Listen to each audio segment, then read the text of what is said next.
Hi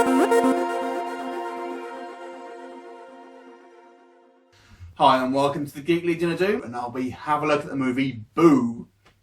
So Boo, as you can probably guess from the title, which I have to say I'm not a huge fan of, is a horror film about a group of kids on Halloween who decide to visit an abandoned hospital. And this hospital is kind of long rumoured to have lots of ghostly goings on and whatnot. So for Halloween prank, they decide to go and explore it. And of course, it really does have ghosts in there. Also, you've got kind of a secondary group of characters, a guy who is kind of looking for his sister, who has sort of been investigating it previously, and they obviously meet up at some point during the film. Q, basically, there's this evil spirit of kind of a paedophile, and then it's pretty much controlling all of what's going on, and won't let these sort of kids leave, and they sort of get picked off one by one through various sort of ghastly means. And ultimately it's their mission to try and escape. This is actually obviously a relatively low budget film, and let's look at the positives first. So I actually think this film, for a low budget film, is fairly good. It has a reasonable opening, and it kind of parodies Scream, I think. The actual opening shots, it is nearly shot for shot for Scream, which I think was quite fun. And there's also a kind of a policeman who used to be this sort of blaxploitation character who's also involved in this, although his character is probably the least developed out of all the people there.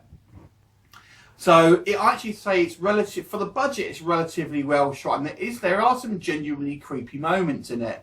I think the sets look absolutely fantastic. It's very sort of dark, and I'm not sure if they kind of used that sort of on location sort of hospital or whatnot, but even if they didn't, it looks very good. So I think the production values, although it's a low budget film, do look reasonable on this. So it has a sort of a reasonable quality feel to it. And like I said, there are some genuine jumps in there. Now, if you're not a fan of jump scares, I'd suggest maybe this won't be the film for you, because that's really its kind of trump card, and there's lots of them. There are some sort of creepy moments, including a clown costume, and there's some decent effects in regards to some of the sort of practical effects that are used, in particular a skinless dog. For the negatives, I have to say the acting was all round pretty weak on this film from pretty much all of the cast, and you know, it's a shame really, because it is particularly hammy and kind of almost takes you out of the film to a certain degree.